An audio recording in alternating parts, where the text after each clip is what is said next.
estrategia política y ha participado en más de 120 campañas en los 3 niveles de gobierno. Él va a participar con la exposición que él mismo denominó 2021, ¿cómo vamos a levantar a México? Te cedo la palabra, Fernando, y adelante. Muchas gracias, Mario. Me da mucho gusto estar con todos ustedes esta mañana. Quiero agradecer muy especialmente la invitación de la Escuela Superior de Procesos Electorales. Por supuesto, la anfitrionía de Mario Guerrero. Muchas gracias, Mario, por la invitación. Y también a Berta Castilla, quien fue la que me contactó para enlazarme con todos ustedes. Me da mucho gusto estar aquí, compartiendo algunas reflexiones sobre lo que está viviendo el país. Me parece que estamos viviendo una situación que debemos catalogar como una emergencia general para la forma como está funcionando nuestro país. Creo sin lugar a dudas que México, como lo conocemos, está en peligro de extinción. No es una afirmación a lo ligero. Tengo los datos que me permiten afirmar esto y tengo también los datos para invitarles a todos ustedes a que seamos parte de un gran movimiento que rescate a nuestro país y que lo levante. Como toda especie en peligro de extinción, si se actúa a tiempo y se actúa con firmeza, con determinación, con rumbo, evidentemente podemos evitar que el México que hemos venido construyendo a lo largo de los últimos años, que si bien es cierto no es perfecto y que tenía muchas cosas que tenían que cambiar, hay otras muchas que debemos conservar. Les voy a comenzar diciéndoles lo que pasa en un día en nuestro país, para que veamos la magnitud del desastre que estamos viviendo. El día de hoy, 4,345 familias van a perder un empleo formal con seguridad social, lo cual implica que vamos a tener una bomba de tiempo en algunos años cuando tengamos gente que no tenga jubilación ni seguridad social. 132,000 mexicanos hoy van a perder su fuente de ingreso. 2 empresas van a cerrar para nunca volver a abrir. 3,129 personas enfermarán de COVID el día de hoy. Habrá 385 muertos por esta enfermedad.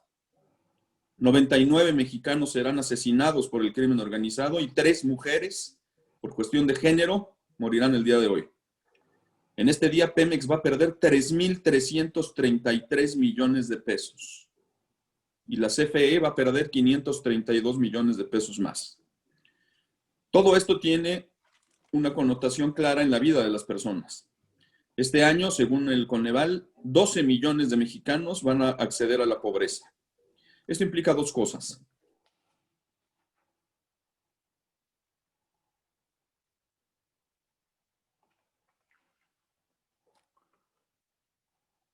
¿No se escucha, Fernando?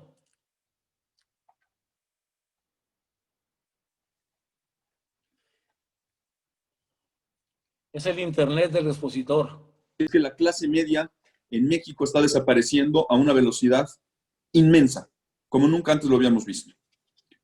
¿Qué fue lo que ocurrió y cómo llegamos aquí? Yo estuve participando en la elección del año 2018. Teníamos una serie de estudios de opinión pública que analizamos a partir de, digamos, noviembre del 2017. Y encontrábamos algo. Encontrábamos que en las encuestas de esa fecha, o sea, antes de que empezara el proceso electoral para renovar la presidencia de la República, el 80% de los mexicanos querían un cambio. 80%, lo cual era una muy mala noticia para la campaña a la que yo apoyaba. Y de ese 80%, el 60% quería un cambio radical. Y esto es importante reflexionarlo porque primero la gente tenía buenas razones para querer un cambio. Había mucha desigualdad, mucha corrupción, mucha violencia en el país, las cosas no funcionaban. Desafortunadamente, con el gobierno anterior llegamos incluso a un grado de una suerte de cinismo en ciertos aspectos dentro de la vida pública y de desconexión con las necesidades de las personas que evidentemente hacían necesario un cambio. El problema es que cuando la gente estaba crecientemente molesta y enojada con el gobierno de Enrique Peña Nieto, Y ese enojo encontró un canal de desahogo en la oferta de quien efectivamente estaba ofreciendo un cambio radical, que era Andrés Manuel López Obrador. López Obrador no engañó a la población mexicana. Le dijo exactamente lo que iba a hacer.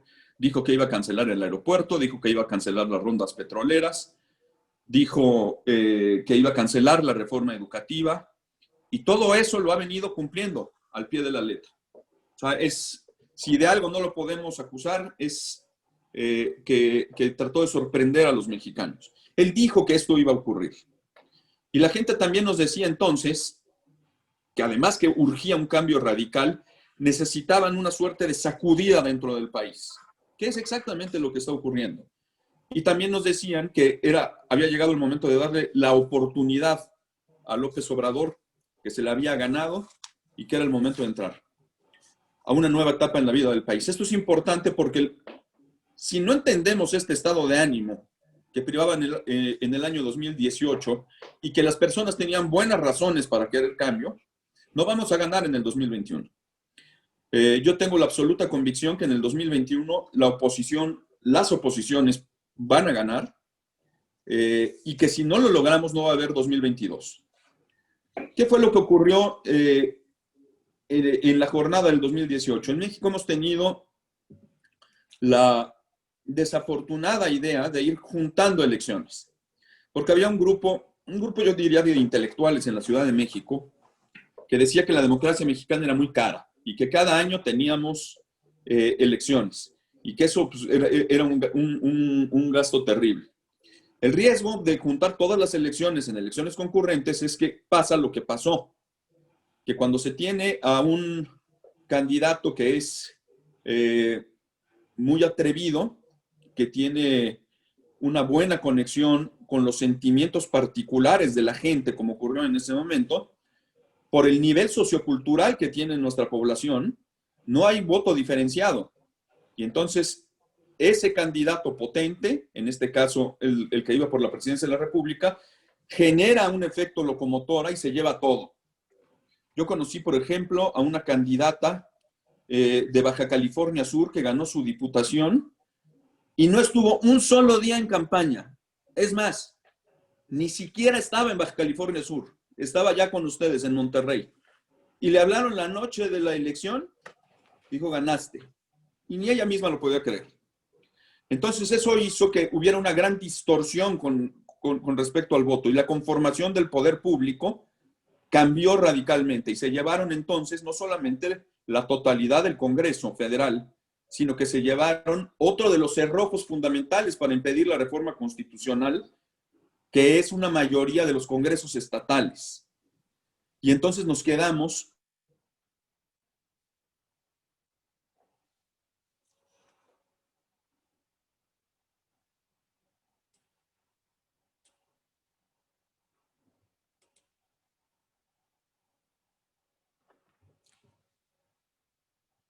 la democracia más cara es la que se pierde. Y eso es lo que está ocurriendo en México. Está yendo el internet, Fernando. ¿Ahí me escuchan? ¿Nos podrías repetir, por favor, lo último? Sí, me parece que nos dimos cuenta entonces que la democracia más cara no es la que tiene elecciones frecuentemente, sino la democracia más cara es la que se pierde. Y es lo que está sucediendo en México. Porque López Obrador, fíjense qué grave lo que está diciendo, dice una y otra vez que lo que está promoviendo es un cambio de régimen en México. ¿Y eso qué significa? ¿Cuál es el régimen político en México? Ese está definido constitucionalmente y es una república federal, representativa, democrática y laica. ¿Qué es entonces un cambio de régimen? ¿Qué nos va a dar? ¿Vamos a dejar de ser república? ¿Va a devastar al federalismo? Parece que sí. ¿Va a erosionar la democracia? Parece que sí. ¿Va a atacar al régimen de propiedad privada? No tengo la menor duda. Y los elementos del laicismo se están perdiendo a una velocidad inaudita en el país. Eso es lo grave que estamos viviendo y lo está diciendo. Pero la gente no está aquilatando la gravedad de esa afirmación. Por eso yo digo que es importante que nos pongamos a trabajar para tratar de frenar esto y no tengo la menor duda de que es posible ganar la próxima elección, y les voy a dar 5 razones. Vuelve a ser la elección más grande de la historia. En el 2018 se eligieron 18,000 cargos. Ahora se van a elegir más de 21,000 cargos. Es una elección monstruosa. Por eso digo que si no ganamos el 21, no va a haber 22 porque se van a acabar al país. Esta es la única posibilidad que tenemos es en junio del próximo año. Pero creo que hay posibilidades de ganar. Y les voy a dar 5 razones. La primera de ellas, hay un gran desencanto en el país. Hay nuevos sentimientos. Los votos nunca son racionales. El voto racional no existe. Lo que existe es el voto generado por emociones. Y hoy tenemos en una encuesta que acabamos de terminar la semana pasada, el surgimiento de nuevos sentimientos en la población. 65% de los mexicanos, es decir, una gran mayoría de los mexicanos, se siente preocupado, se siente profundamente decepcionado. Subrayo esto, Un 24% de esta población nos dice que está decepcionada. ¿Decepcionada de qué?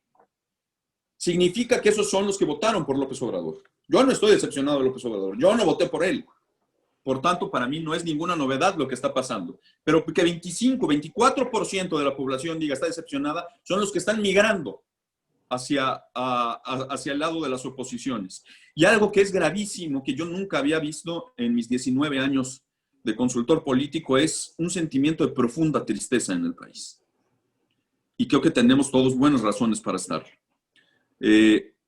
Estos son los sentimientos que van a detonar un voto. Y si logramos conectar con esos sentimientos con una oferta opositora, tendremos un buen resultado. Si no conectamos con esos sentimientos, si no somos capaces de darle certidumbre a la gente, vamos a perder. Segundo, la aprobación de López Obrador está cayendo. Está cayendo de manera consistente, no está cayendo de manera precipitada, pero está cayendo. Tiene al corte de ayer, que ayer salieron muchas encuestas, del compendio de 14 encuestas publicadas, tiene 53% de aprobación contra 41% de desaprobación. Es alto todavía, es alto. Pero a ver, tienen que tomar en cuenta de dónde venía López Obrador. López Obrador comenzó su gobierno con 79% de aprobación. Es una caída que no habíamos registrado desde que tenemos encuestas sistematizadas de aprobación presidencial que comenzó con Carlos Salinas de Gortari, las mediciones. Es el presidente que más rápido está cayendo. El grado de aprobación que tiene hoy es importante, sin duda, pero ya no es el prohombre que era. A ver, Ernesto Zedillo tenía 52% de aprobación en este mismo plazo. Vicente Fox tenía 57%. Felipe Calderón tenía 66%, más que lo que tiene López Obrador, y Enrique Peña sí tenía ligeramente menos, 46%. Pero ojo, son 6 puntos de diferencia como estaba Peña.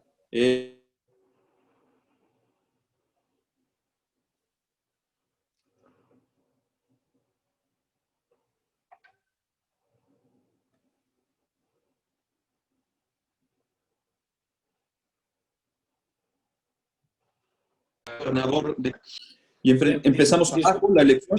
Disculpa, Fernando, se fue un minuto más o menos, o medio minuto, la voz suya. ¿Nos puede repetir el último medio minuto, por favor? Sí, claro. Tercer punto, hasta aprobación Peña, no es voto. Hasta Peña. Aprobación no es voto. Que haya un gobernante bien aprobado no quiere decir que vayan a ganar una elección. Yo fui consultor de Francisco Domínguez, el actual gobernador de Querétaro. Llevé su campaña por el PAN y empezamos abajo en las encuestas y enfrentábamos al candidato del PRI, que tenía el PRI al mejor gobernador calificado del país entonces, que era José Calzada Rovirosa. Calzada tenía una aprobación de casi 80%, muchísimo más que López Obrador. Y ganamos la elección. ¿Por qué? Porque aprobación no es voto. Y eso mismo ocurrió, por ejemplo, en el 2018, en la elección de Yucatán. El mejor gobernador evaluado entonces del país era Rolando Zapata y ganó Mauricio Vila del PAN. Aprobación no es voto. Cuarto, Andrés Manuel López Obrador no va a estar en la boleta y sería un error estratégico de las oposiciones hacer un referente de esta elección, un referente de lo que está haciendo bien o mal López Obrador. Esta es una dinámica estatal, la que vamos a tener el próximo año. Hay 15 gubernaturas en juego. Hay alcaldías en 30 estados del país. No es una elección en donde esté López Obrador y sería un gravísimo error convertirla en un referéndum sobre su gestión. Es local y la dinámica local, en esa vamos a ganar. Recuerden que Andrés Manuel no está en la boleta, pero los que sí van a estar en la boleta son los funcionarios locales de Morena. Los peores gobernadores evaluados hoy, con la excepción del de Colima, son los de Morena. Yo soy veracruzano y es un desastre lo que está pasando en mi estado, con Cuitláhuac García como gobernador. Cuauhtémoc Blanco, ese sí va a estar en la boleta. Miguel Barbosa, que está destrozando Puebla. El manejo de la pandemia, los peores estados han sido los de Morena en el manejo de la misma. ¿Saben cuántas pruebas hace el gobierno de Chiapas por cada 100,000 habitantes? 0.9. Ese es el grado de responsabilidad que tienen los gobiernos de Morena. Ese es el enfoque que debemos darle.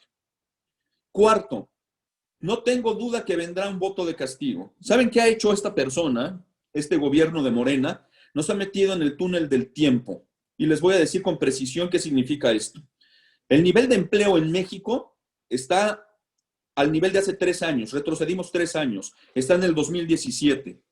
Los ingresos públicos que está recaudando el gobierno federal están en el nivel del 2015, 5 años atrás. El nivel de consumo de la sociedad mexicana está en el nivel del 2010, 10 años de retroceso. El tamaño de la economía de México se contrajo al mismo nivel que tenía en el 2010, 10 años de retroceso. Las exportaciones han disminuido al nivel que tenían en el 2009, 11 años de retroceso.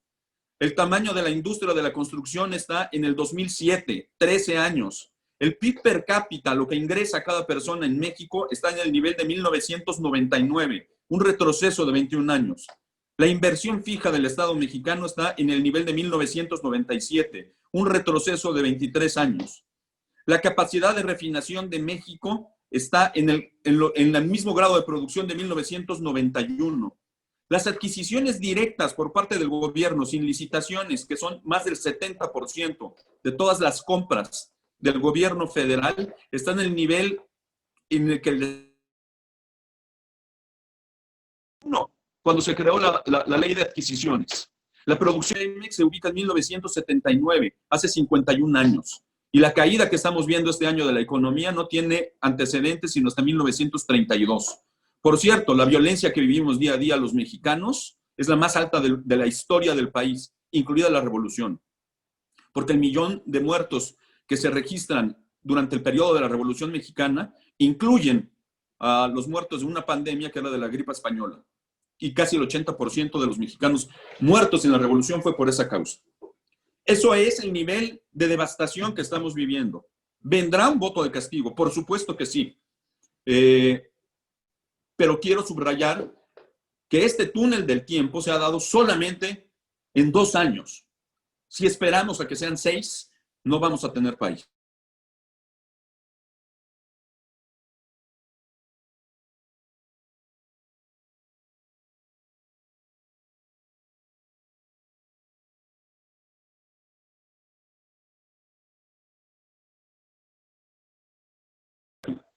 Sí son buenos para meterse autogoles, pero también son buenos para meter goles y particularmente en lo electoral y ya lo vimos. Y por tanto me parece que quiero dejarles algunas recomendaciones de estrategia política. La primera, necesitamos crear un marco mental opositor. No tenemos un marco mental. ¿Qué significa un marco mental? Es tener una definición extremadamente clara de qué es lo que le ofrecemos a las personas, con un vocabulario que lo respalde y que detone emociones. El marco mental de Andrés Manuel López Obrador es clarísimo y es muy efectivo. Se los voy a decir. El gran problema de México es la corrupción. Y esa corrupción ha estado fomentada por una mafia en el poder que se resume en una palabra, PRIAN. Ese es el marco mental. Cada día lo repite. Y además lo construye alrededor de una serie de palabras, como por ejemplo, él está encabezando ¿qué? Una cuarta transformación. Él no dice que es un gobierno, dice que es una cuarta transformación. ¿Por qué? Porque la cuarta transformación no tiene un periodo de temporalidad mental y es algo muy amplio y muy vasto y evita definir a una palabra que es clave y es sumamente reprobada en la mente de las personas, que es gobierno. Él no le llama a Morena partido político, es un movimiento. Partido político está completamente reprobado en la mente de las personas. Sus legisladores son compañeros, no son diputados y senadores. En fin, él trae un mapa mental muy claro y además nos cataloga. Como ustedes saben, son expertos también en los temas electorales. Parte de lo que se hace al arrancar una campaña es definirte a ti mismo y tratar de definir al otro. Ese es el paso número 1 en la estrategia electoral. Y él nos dice que no hay oposición, o sea, nosotros no existimos, que estamos moralmente derrotados, que somos fifís y conservadores. Todo eso forma parte del marco mental de López Obrador. Y cuando nosotros utilizamos las palabras para atacarlo de su marco mental, lo que tiene como resultado es que fortalecemos ese marco. Primera recomendación, no usen las palabras de López Obrador. Si lo quieren criticar, digan las cosas por su nombre. Este es un sexenio de desastre. ¿Cómo estamos? ¿Por qué un sexenio? Ánimo. Porque un sexenio tiene claramente la connotación de temporalidad y que esto va a terminar. 6 años. Fija mentalmente en las personas un periodo establecido y entendible. Digan que es un partido político. Digan que son políticos corruptos los que están a su alrededor. Eso es lo que tenemos que afirmar. Segundo, desafortunadamente tener nuestro propio marco mental no basta. Hay que decirle a la gente cómo sí podemos estar mejor. Por eso les refería el estado de ánimo que tenían las personas en el 2018 y la que tienen ahora. ¿Quiénes somos como opositores? ¿Nos hemos definido como opositores? Vamos a ver. ¿Quién es Fernando Vázquez? Fernando Vázquez no es Karen Batres. Fernando Vázquez no es Germán Pablos. Fernando Vázquez no es Alberto Rodríguez. ¿Ya les dije quién soy?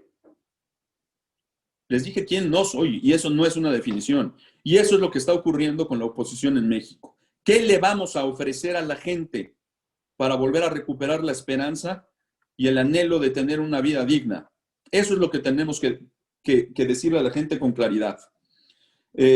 Parece que México en este momento estamos todos en un túnel muy oscuro en donde sabemos que hay graves problemas y de pronto, estando en el túnel oscuro, de pronto empezamos a decirnos a nosotros mismos, oye, ¿ya vieron que Benjamín Clarion se enfermó? Oye, ¿supiste que Mario Guerrero también ya se siente mal? ¿Ya sentiste, Raúl Victoria, que como que el piso se está moviendo? Sócrates, ¿ya te cayó arena en la cabeza? A ver, la gente ya sabe que está en un túnel. No tenemos que repetírselo. Lo que la gente está esperando es que le digamos en dónde está la salida de ese túnel. ¿Y cuál es la vía para salir de esta crisis que estamos viviendo? Eso es lo que tenemos que definir y tenemos que decirle a la gente que sí es posible y cómo lo vamos a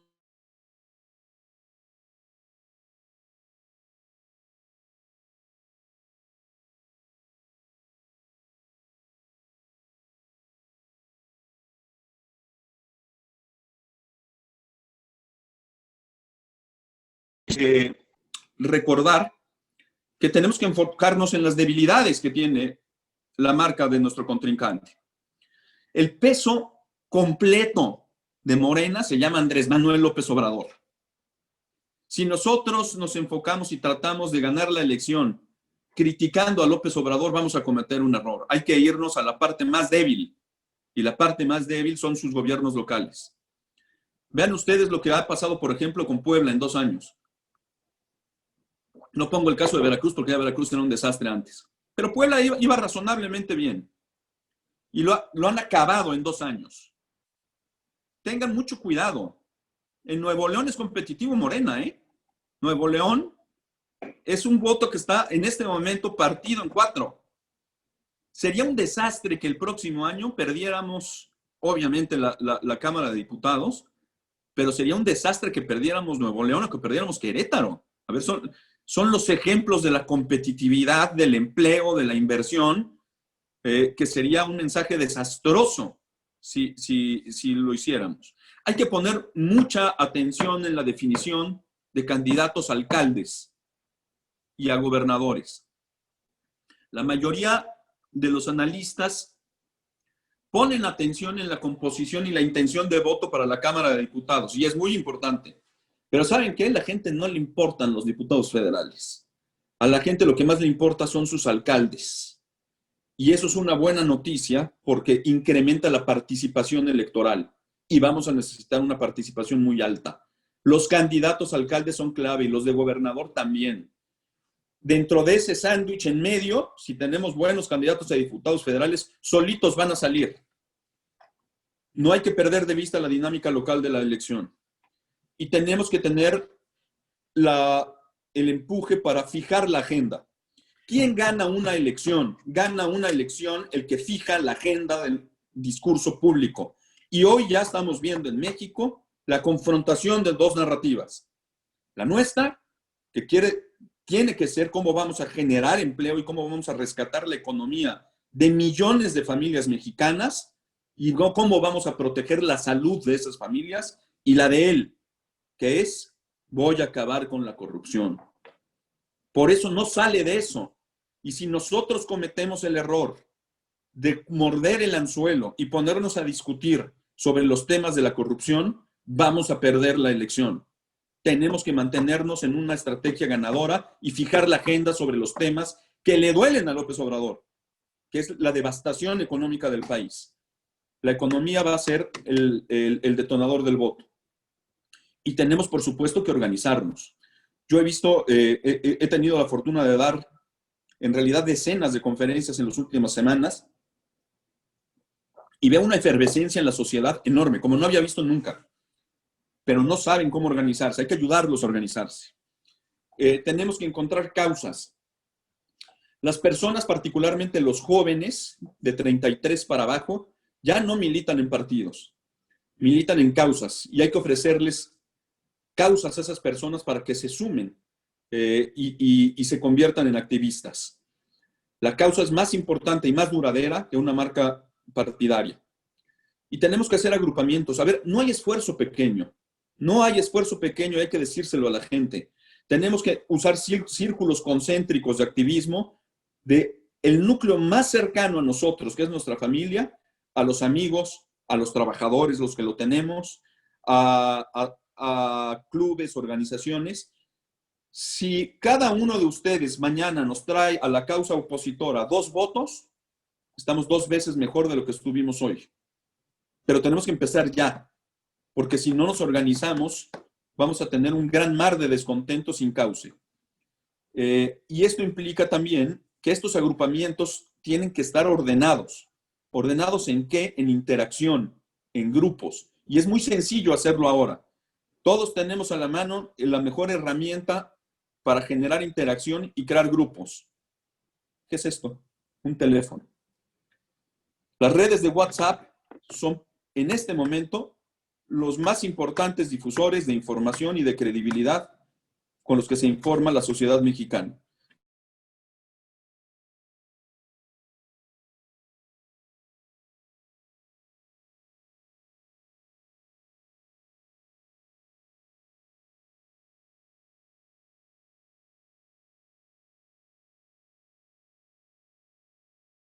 Interactuar con las personas, hay que recibir información y hay que compartir con ellos ideas y tomar las mejores ideas de ellos.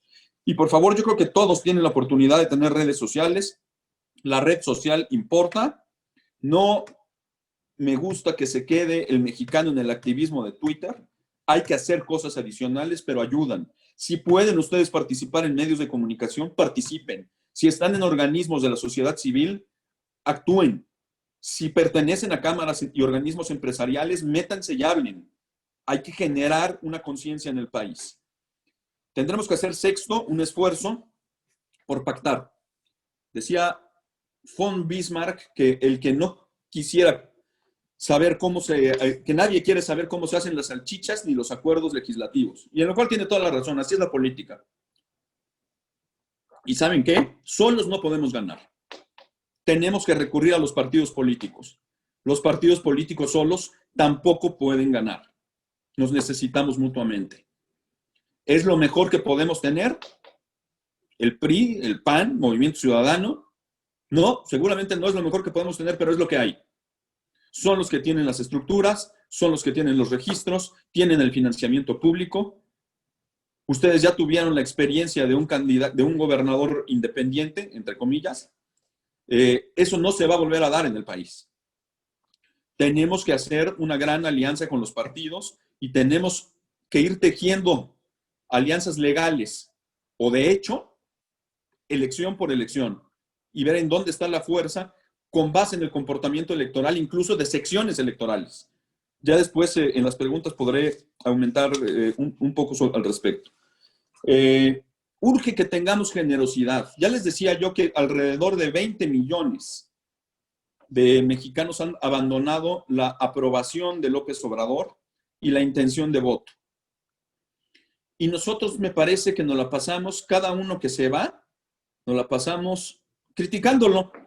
Ah, pues te lo dije, ¿cómo pudiste apoyar a López Obrador? ¿Cuál es la sorpresa? Ya sabías. Pues esto, evidentemente esto es lo que iba a pasar. Es un error. Hay que abrirles las puertas de par en par para nutrir nuestras filas y darles la bienvenida. Son gente inteligente. Que hayan votado por López Obrador fue una equivocación. Y yo me he equivocado muchas veces en mi vida. Lo que no se vale es mantenerse en el equívoco. Hay que nutrir nuestras fuerzas con aquellos que se van, porque si no lo hacemos, no van a regresar a Morena, pero se van a desmovilizar. Y si no tenemos una alta participación, vamos a perder la elección. Alta participación, menor peso de las estructuras clientelares. Y Morena está tendiendo redes clientelares a una velocidad enorme. No les va a alcanzar. No les va a alcanzar. Si algo prueba la historia es que no hay elección que pueda revertir una alta participación ciudadana. No la hay. Por eso necesitamos que la gente se convenza de que podemos ganar. Y por favor, y con esto concluyo, ayúdenme a algo. Ayúdenme a recuperar el optimismo. Es posible ganarle a Morena. Somos más los opositores a Morena. Prácticamente tenemos a 90 millones de mexicanos de nuestros lados, pero estamos desconectados. Hay que decirle a la gente que sí es posible mejorar. Hay que decirle a la gente que vamos a ganar el 2021, que vamos a levantar al país, que no queremos un país, por lo menos yo no lo quiero, en donde los jóvenes se ganen una beca por no estudiar y no hacer nada. Quiero recuperar la cultura del esfuerzo y del mérito en nuestro país. Quiero poner en el centro de la vida nacional al trabajo, a la dignidad, al decoro de las personas. No me gusta que estemos haciendo una sociedad en donde la gente viva de dádivas que le va a dar el gobierno. Ese no es el México que yo quiero para mis hijos. Sí podemos ganar y sí tenemos que crear un marco mental para decirle a la gente que con su esfuerzo, su talento y sus sueños se pueden hacer realidad. Muchísimas gracias, Mario. Y muchas gracias, Fernando, muy amable. Excelente plática, muy buena conferencia. Les quiero recordar que para pedir la palabra necesitamos levantar la manita azul, porque somos 100 y yo no los veo a todos. El procedimiento va a ser por bloques. Vamos a dar la palabra a 3 personas, responde el expositor y hasta terminar nos vamos. Hemos destinado un total de 40 minutos para este bloque de preguntas y respuestas. Empezamos con Karen Báteres, por favor. Adelante, Karen. ¿Me escuchan?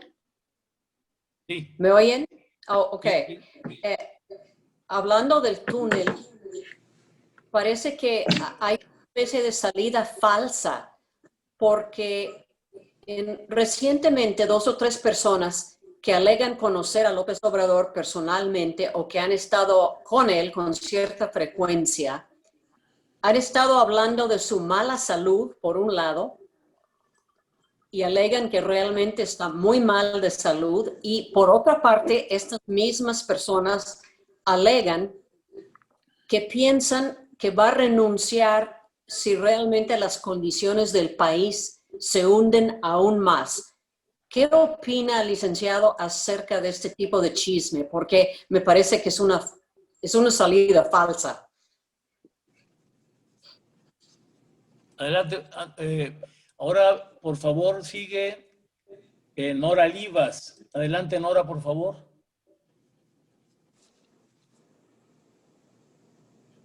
Nora Livas. No, Sí, adelante, por favor. Conecta el teléfono, Nora.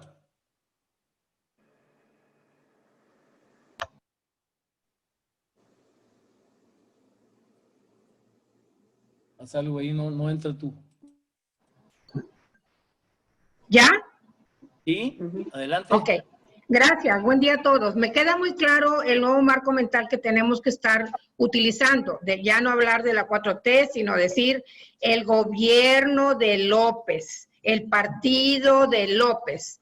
Lo que se me hace muy difícil es cómo lograr llevar a otro nivel la confianza en los partidos. Sabemos que están bastante desacreditados. ¿Qué nos pudieran sugerir para hacer ver a la gente que los partidos son necesarios y que tenemos que hacer uso de ellos? Gracias. Muchas gracias, Nora. Adelante el gobernador Rizo, por favor.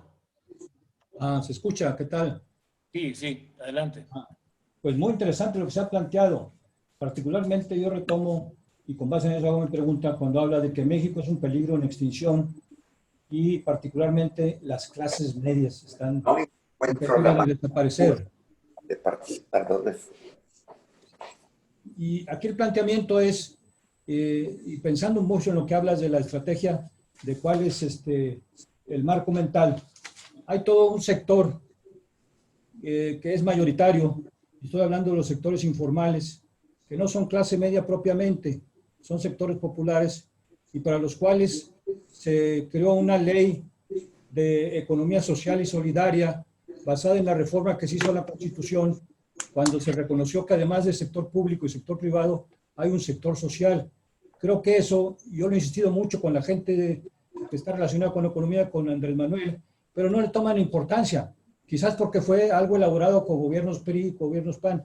¿Qué opinaría sobre eso? Sobre todo que ese sector social, que pueden ser pequeños microempresarios, ejidatarios, trabajadores por cuenta propia, lavacoches, todo ese tipo de sectores, los que están en los mercados sobre ruedas, pues son grupos que además pues, fueron entusiasmados con Andrés Manuel López Obrador. Entonces ahí, ¿qué hacer?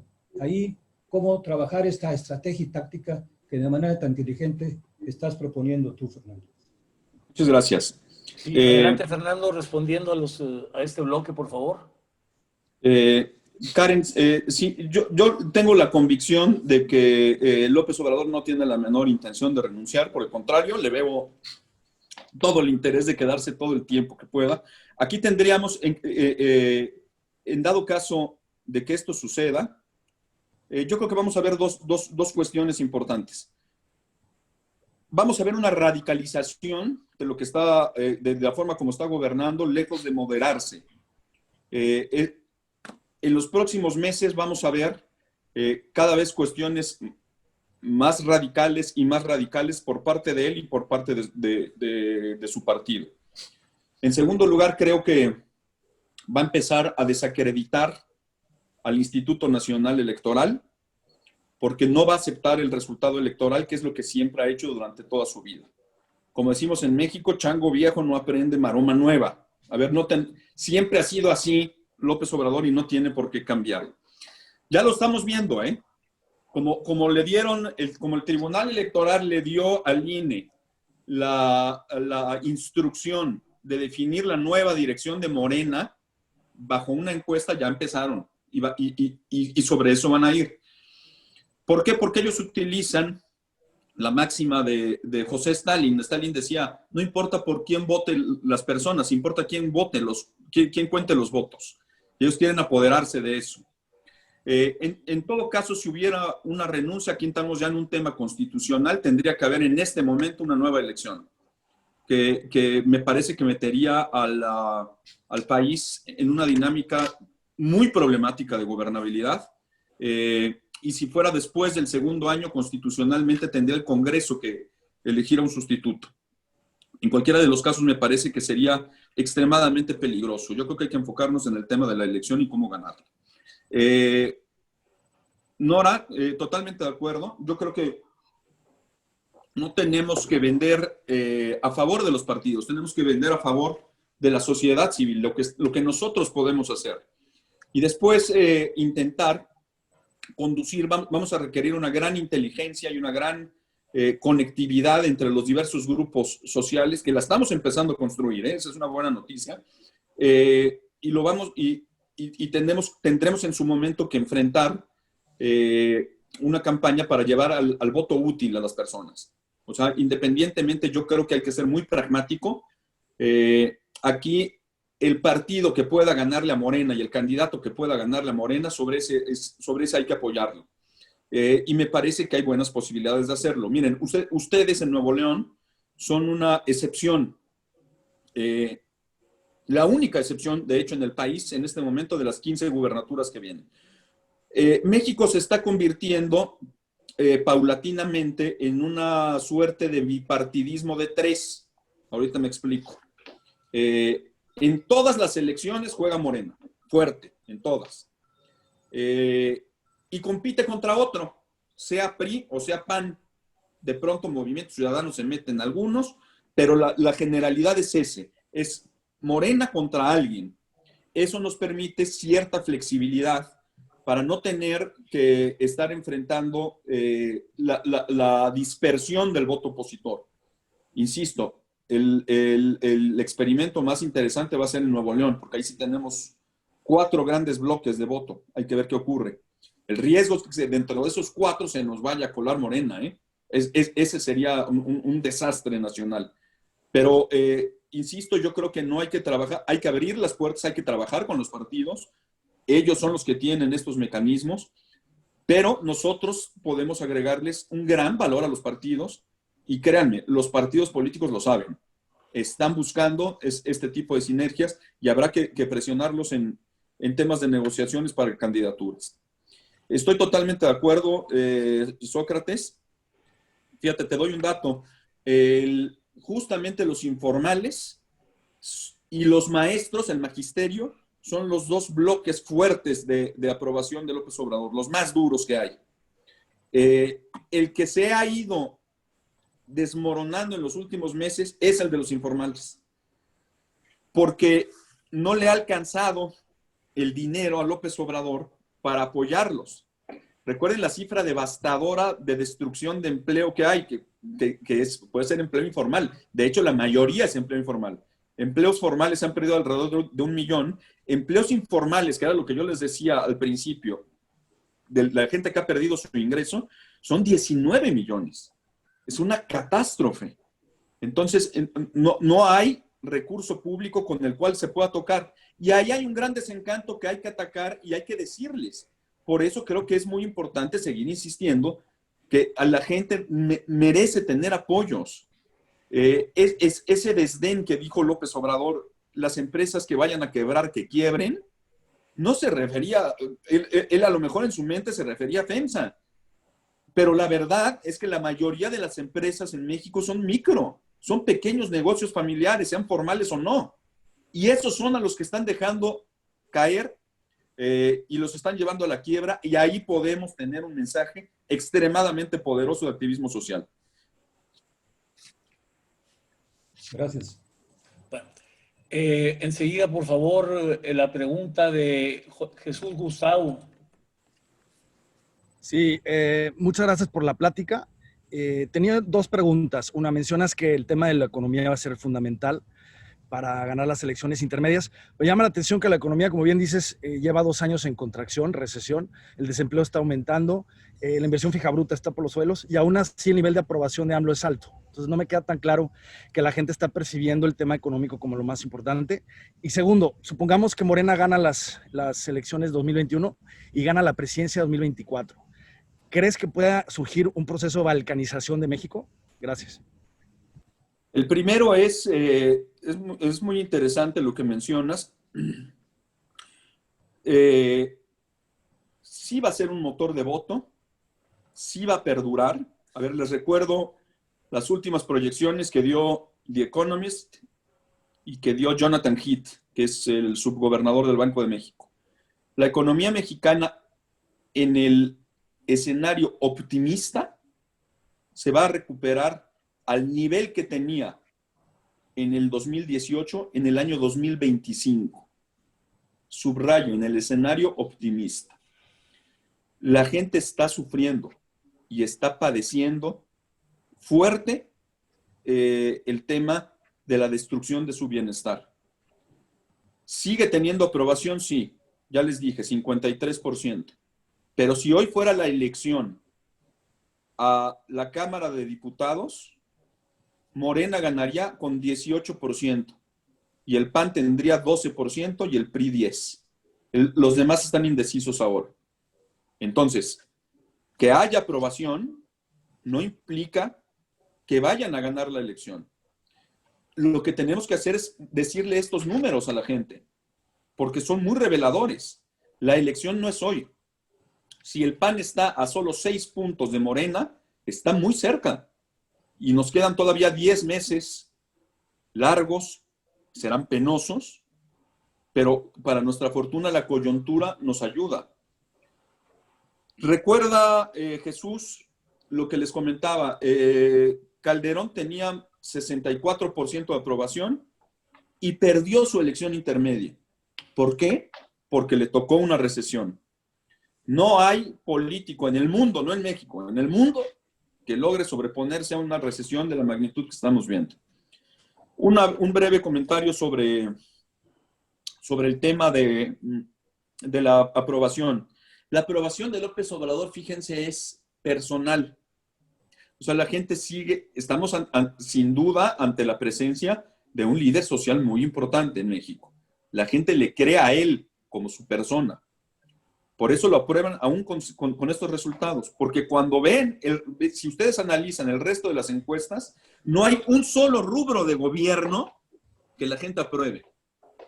O sea, la aprobación es sobre la persona, no sobre el gobierno. Por eso no debemos hacer referente a esa persona que la gente le sigue teniendo fe, ¿por qué? No sé, pero le sigue teniendo fe en la elección del próximo año. Segundo, sí veo un riesgo desafortunadamente de balcanización. Miren, yo tengo una serie de estudios antropológicos de toda la República que son muy importantes para entender el comportamiento no solo electoral, sino social del país. Y México en realidad son dos Méxicos. Hay un México en el sureste y hay otro México que empieza del Bajío occidente hacia el norte. Y sí me preocupa porque son dos culturas y dos formas de entender la vida absolutamente diferentes. Me preocuparía mucho que tuviéramos un escenario como el que se vio en el 2006, en donde el comportamiento electoral justamente partió al país en esas dos regiones y que pueda haber una confrontación, porque además hay un fenómeno adicional que es el presidente mismo le apuesta a la polarización como una forma de solidificar su base. Y entonces sí hay una política del rencor en el país que puede ser extremadamente perjudicial y esperemos que no termine por fracturar la convivencia. Muchas gracias. Adelante, por favor, Javier Castelo. Sí, Fernando. Javier Castelo de Sonora. Mencionaste algo que lo hemos sabido y vivido en la práctica. A la ciudadanía en una elección local le interesa más la elección de alcalde que la elección de diputado federal.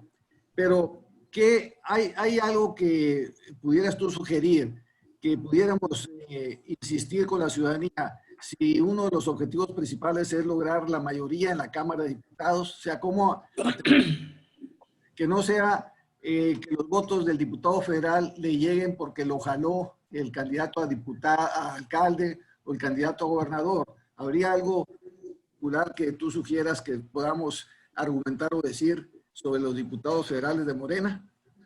Gracias. Sí, gracias. Yo creo que sí, Javier.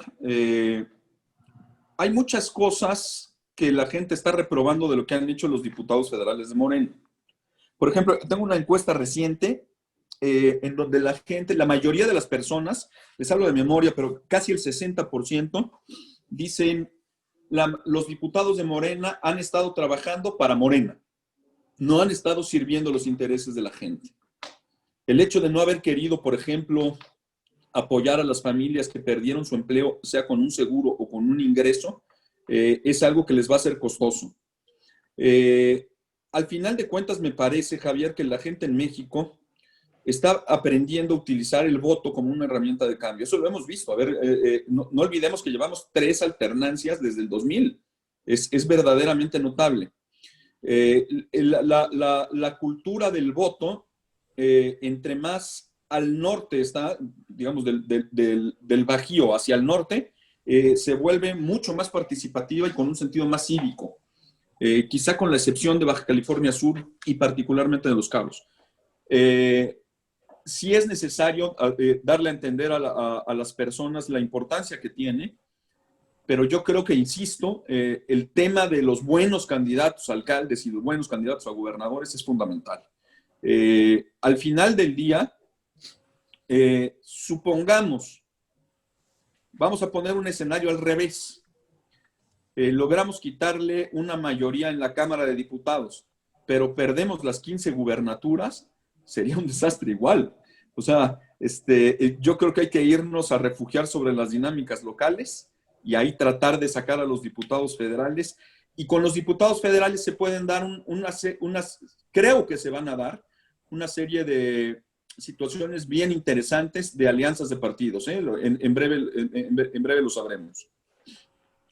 Okay. Muchas gracias. Adelante, Roberto Batres, por favor.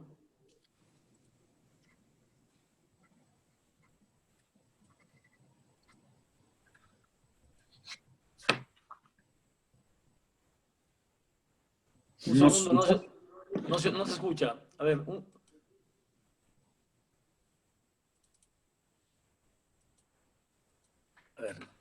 un segundo, por favor, Roberto, no se escucha. Sí.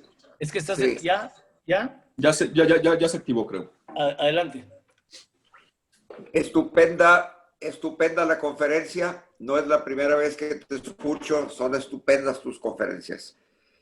Estoy de acuerdo con todo y quiero destacar nada más uno de los puntos que me parece que lo pasaste demasiado rápido, que es donde hablaste de círculos concéntricos y que de las cosas, que hay cosas pequeñas que se pueden hacer que cuentan mucho. ¿Sí me escuchan? ¿Me escuchan? Sí, perfectamente, No. Roberto, adelante. Ok. Este punto que hiciste, quiero compartir contigo y con todos ustedes, amigos. Llevo 7 experimentos, 7 entrevistas con otros tantos trabajadores, incluyendo gente del campo, plomero, electricista, albañil, trabajadora doméstica. 7 llevo.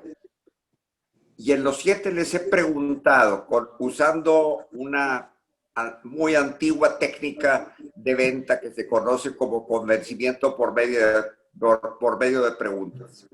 No les pregunto por quién votaron, no les pregunto, no hablo de partidos y no hablo de López. ¿Has ido recientemente o en los meses pasados al Seguro Social? Sí. ¿Cómo te fue? Y ya me platican. No hay medicamentos, 3 meses para esperar una cita. Fíjate que el gobierno actual le ha recortado al Seguro Social 36% su presupuesto desde que inició hasta ahora. ¿Cómo has visto la seguridad de la patada? No puedo hacer esto, no puedo hacer el otro. Fíjate que los gobiernos municipales y estatales no han recibido mucho menos dinero. Disculpa, Roberto, ¿cuál es la pregunta sintética? La pregunta sintética, lo que dije sinceramente, quiero destacar más un punto que hizo Fernando, que es lo que uno puede hacer persona a persona. Okay. Todo lo demás me parece muy bien, pero la gente no es tonta, la gente sencillamente estaba muy enojada. Y si le das algo de información explicada en términos sencillos, cambian solitos de parecer. Okay. Es todo y gracias. Muchas gracias, Roberto, muy amable. A ver, adelante, por favor, a Raúl Victoria. Raúl, por favor, adelante.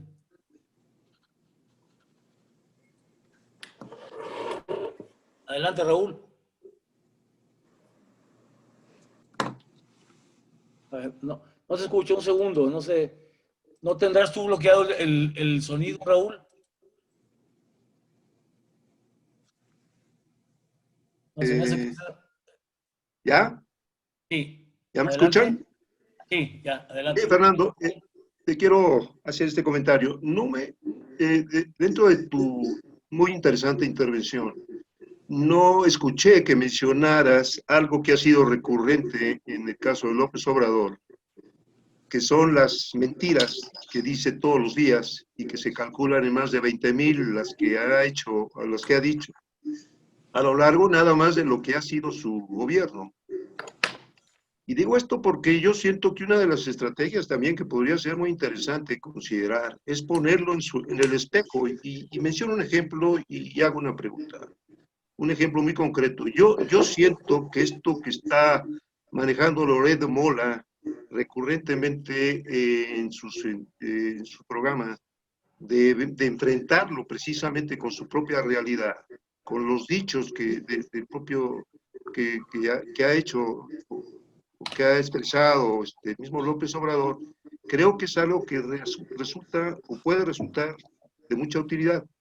¿Cuál es tu opinión? ¿Cuál es la razón de que no lo hayas mencionado, sobre todo porque dijiste en un momento determinado que la gente le está creyendo, o es decir, que los que lo aprueban le creen a López Obrador?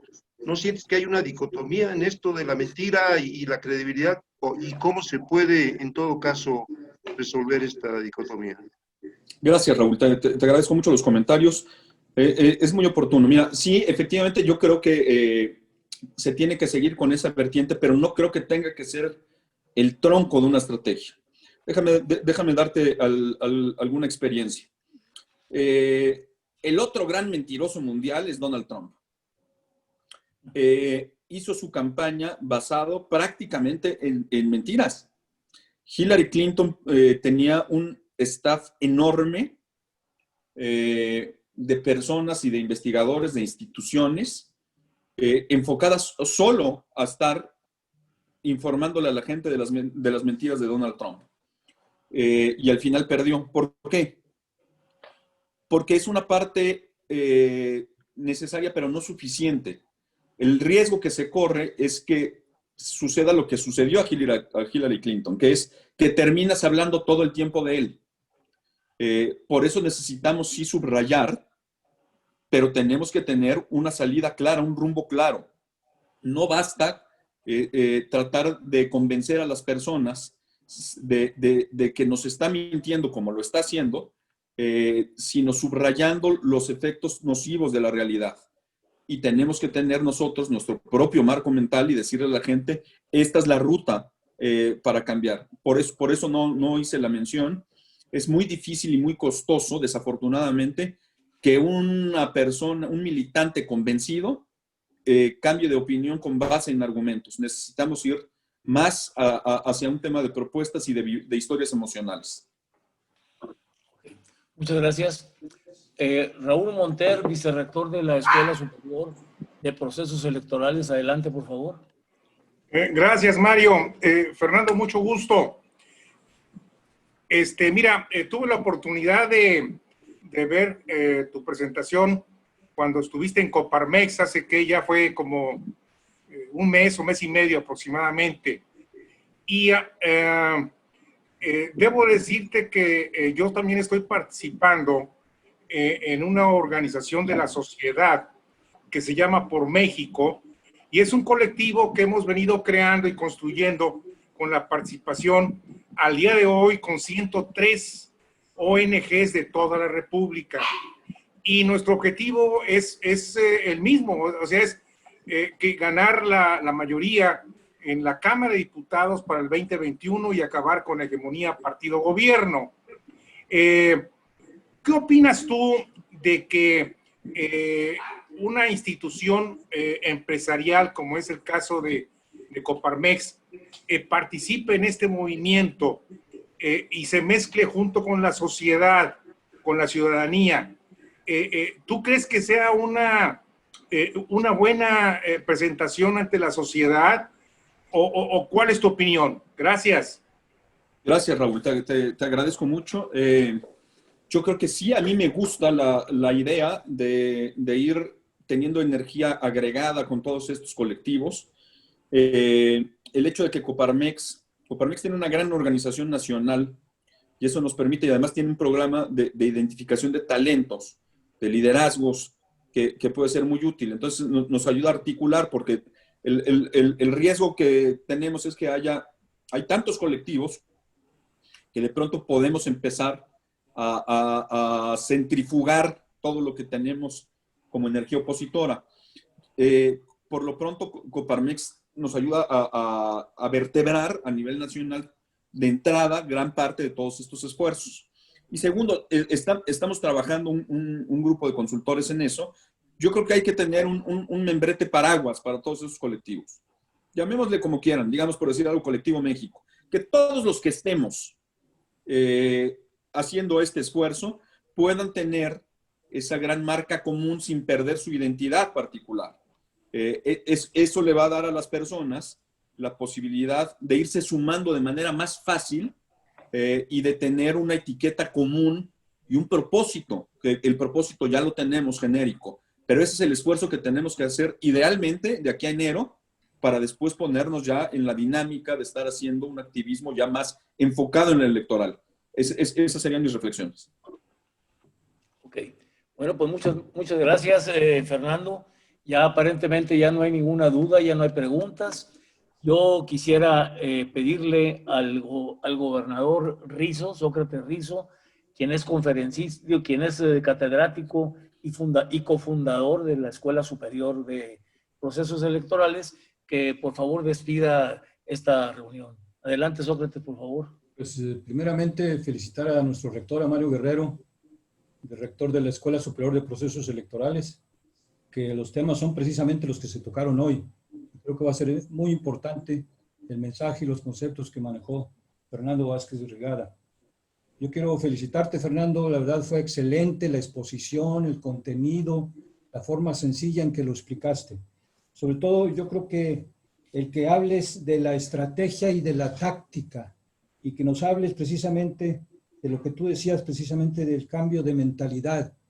Y ahí creo que es importante tu enfoque, además de tu prestigio y tu experiencia académica, profesional, los libros que has escrito y tu participación en movimientos sociales importantes. Creo que este enfoque me deja muy gratamente sorprendido. Es un enfoque más, como decías tú, de antropología cultural, psicología social. Muchas veces nosotros los economistas, ¿verdad?, pues insistimos mucho en la racionalidad económica en la toma de decisiones. Espérate, hay que entender el comportamiento de una manera más amplia y creo que la forma en que tú lo estás enfocando es fundamental para los objetivos que se pretenden. Yo creo que tu movimiento, junto con otros, como el caso que decía ahorita Monter y otros muchos que se están juntando, creo que nos van a permitir evitar lo que tú decías, esa extinción de México. Por eso me da mucho gusto en esta ocasión participar en esta reunión. Todos nuestros alumnos y maestros del ESPE seguramente van a aprender mucho de lo que tú dijiste y por todo eso te felicito de veras y en esas condiciones, pues yo quisiera ya casi siendo exactamente la 1 de la tarde de hoy, 3 de septiembre de 2020, declarar formalmente clausurada esta brillante exposición de Fernando Vázquez Rigada y ojalá nos acompañes en un futuro próximo.